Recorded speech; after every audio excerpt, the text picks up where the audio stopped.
2,000 years ago, long before cities and kingdoms ruled the horizon, life was a constant struggle for survival. The sun blazed over untamed lands where every creature was both predator and prey. Humanity itself was still young, scattered across the wilderness, learning to endure the merciless rhythm of nature. In these ancient lands, the balance of life was written in blood, silence, and sudden movement. 2,000 years ago, a tribe stood together under the great African sun. Their tools were sharpened stones and spears tipped with fire-hardened wood. They had no iron, no bronze, no shield but courage. Their world was raw, dangerous, and unforgiving, yet it bound them together like a family of survivalists. Each day was a question of hunger or death. 2,000 years ago, the wilderness spoke in whispers of grass and growls of predators. The hunters crept low, every step measured, every breath controlled. In the distance, lions prowled, shadows of power, and the men knew that one misstep would turn them from hunters into prey. Survival was never guaranteed. 2,000 years ago, the gazelles were grace embodied, swift legs, sharp ears, delicate movements. But in the eyes of humans, they were life itself, food to sustain the fragile balance of survival. The tribe's future depended on the success of this hunt. Failure meant hunger. Hunger meant death. 2,000 years ago, the women and children waited in silence, the fire crackling softly. The mother's heart pounded with worry. Each hunt carried the shadow of loss. Any man might never return. The wilderness did not forgive weakness, and every roar in the distance could mean another soul claimed by nature's law. 2,000 years ago, man's courage was tested against the swiftness of prey. They fanned out in silence, circling like shadows, hearts racing in rhythm with the earth itself. The gazelles lifted their heads, sensing danger, and the moment of truth arrived. 2,000 years ago, the plain became a battlefield of instinct. Gazelles bolted like lightning, hooves thundering across the earth, while hunters surged forward, muscles straining, lungs burning. Spears flew, cutting through the wind, chasing the fragile thread between survival and starvation. 2,000 years ago, the hunt demanded sacrifice. A horn sliced through flesh, pain burned across the hunter's body, but he pressed on.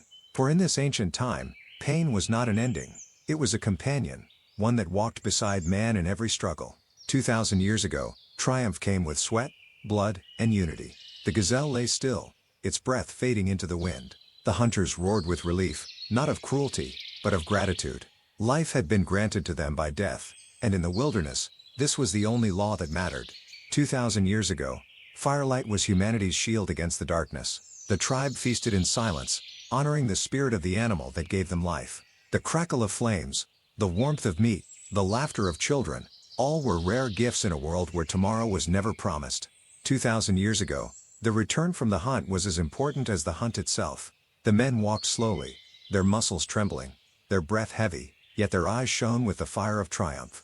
On their shoulders, they bore the weight of the gazelle, its lifeless body swaying with each step. Behind them, the dust of the plain settled, erasing the tracks of chaos that had just unfolded. Every stride was victory. Every heartbeat was gratitude. They carried not just food, but hope, and when they neared the village, the cries of women and children rose in joy. For in those ancient days, each successful hunt meant survival, and each failure meant despair. 2,000 years ago, survival was carried home on tired shoulders, written in sweat and blood. 2,000 years ago, there was no waste, no greed, no thought of possession. Before the fire roared high, the tribe gathered in a solemn circle. The gazelle's body was laid upon the ground, and the eldest raised his arms toward the night sky, speaking words older than memory. They gave thanks to the earth, to the spirits, to the creature whose life was taken so theirs could continue. For in this world, man was not above nature but a part of it. They understood that every kill was both gift and sacrifice, a fragile balance that bound all beings together. 2,000 years ago, gratitude was not a choice, it was survival's prayer. 2,000 years ago, the night sky was a vast tapestry of stars. There were no cities to drown their light, no walls to block the view. Each star burned like a beacon, ancient and eternal. Around the fire, the tribe sat close, their shadows flickering on the ground. The elders told stories, of hunts long past, of ancestors who braved storms and beasts, of spirits that watched over the living. Children listened wide-eyed, their imaginations painting worlds in the firelight. The hunters ate slowly, savoring each bite of roasted meat, their hearts swelling with relief. In these moments, laughter and silence mingled, weaving a fragile peace into the night. 2,000 years ago, stories were more than entertainment, they were survival's memory, carried from one generation to the next. 2,000 years ago, childhood was not a time of play alone, but of preparation.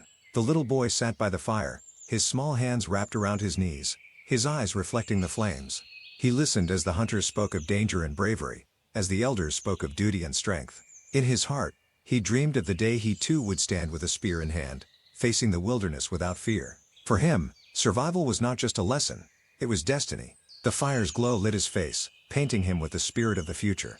2,000 years ago, every child was an heir to survival, and the wilderness was both their teacher and their test. 2,000 years ago, wounds were part of life. The hunter sat quietly, his arm bound in leaves and herbs, the sting of pain burning through him. But he did not complain, for scars were the proof of courage, and pain was the language of survival. Around him, others clapped his back, offering silent respect. He had faced the beast and lived. His sacrifice fed the tribe, and his name would be remembered in whispers of strength. In those days, healing was slow, but spirit was fast. 2,000 years ago, every scar was a story, every wound an honor written in flesh.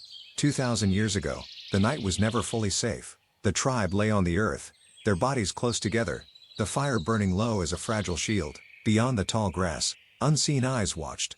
Lions, hyenas, creatures of the dark that prowled the edges of light. Every crack of a branch, every howl in the distance stirred fear in their hearts. Mothers clutched their children tighter, hunters kept spears at their sides even as sleep pulled them into dreams. Yet despite the danger, the stars above gave comfort, whispering that the tribe was not alone. 2,000 years ago, every night was a gamble, a test of faith against the wilderness. 2,000 years ago, rest was brief, and dawn always came too soon. The hunters rose from the earth, stretching sore muscles, wiping the dust from their faces. The fire smoldered low, and the smell of ash clung to their skin. Their bodies were weary, but their eyes were sharp, for survival waited for no man. The sun painted the horizon in red and gold, and the cries of distant animals filled the morning air. Spears were lifted once more, plans whispered between brothers, and the rhythm of survival began again. 2,000 years ago, there were no weekends, no peace, only the endless circle of hunger and the hunt. 2,000 years ago, the land was a constant journey. The tribe reached the river, its waters rushing fast, glittering in the sun. The hunters entered first, their strong arms gripping spears as they tested the current. One by one, the women and children followed, clutching hands, stepping carefully over slippery stones. The water pulled at their legs, threatening to drag them away, but together they endured. The hunters lifted the smallest children onto their shoulders, their faces grim but determined. On the far bank, they rested, dripping wet but alive. In this world, even rivers could be enemies. 2,000 years ago, survival meant crossing every barrier nature placed in their path. 2,000 years ago, storms came without warning. The sky darkened, winds howled, and rain fell in furious sheets. Thunder roared like the voice of the gods, shaking the earth itself. The tribe huddled together beneath the twisted arms of trees, their bodies pressed close, their faces streaked with water. Children cried, hunters held firm, and mothers whispered prayers into the storm. Fire was impossible, warmth was stolen, yet still they endured.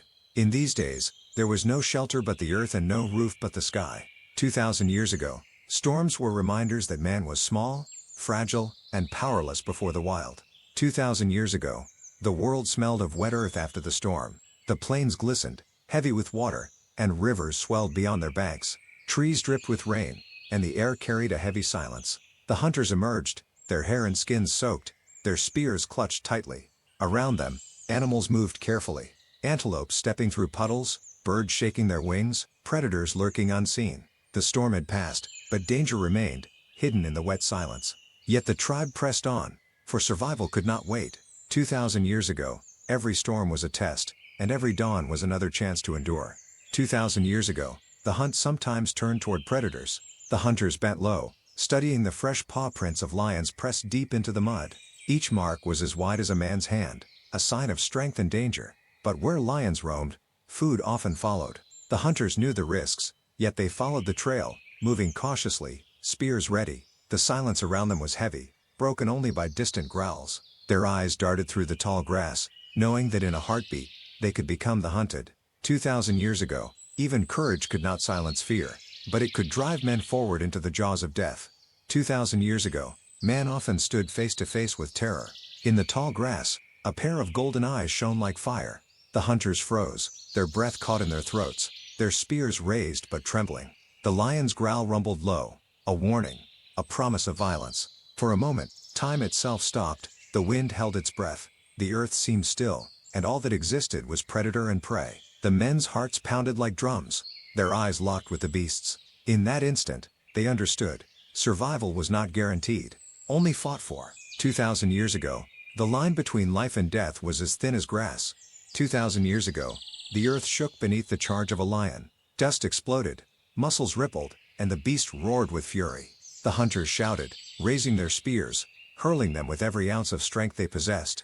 Stones tipped with fire-hardened wood cut through the air, striking against flesh and fur. The clash was violent, savage, and swift. One man was knocked aside, another screamed, but they fought as one, bound not by choice but by necessity. In that moment, humanity's fragile survival clashed with nature's raw power. 2,000 years ago, every battle with a predator was written in blood and dust. 2,000 years ago, victory over a lion was not triumph, it was survival's miracle. The beast lay still, its golden eyes dimmed, its roar silenced forever. Around it stood the hunters, their chests heaving, their bodies trembling with exhaustion and fear. Blood stained their arms, sweat dripped from their brows, but they were alive. Alive and victorious.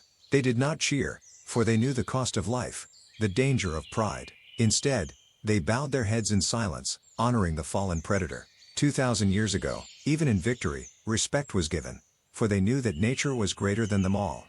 2,000 years ago, the fire blazed like a sun in the night. The tribe gathered around it, their voices rising in song, their hands lifting food to their lips. They feasted not with arrogance, but with gratitude, for they had survived another day in a world that wished them gone. The children laughed, the elders spoke, the hunters sat in silence, staring into the flames with weary pride. Above them, the stars shone bright, eternal witnesses to man's fragile existence. In those ancient times, life was never certain, but each meal, each fire, each breath was a celebration. 2,000 years ago, survival itself was the greatest story ever told.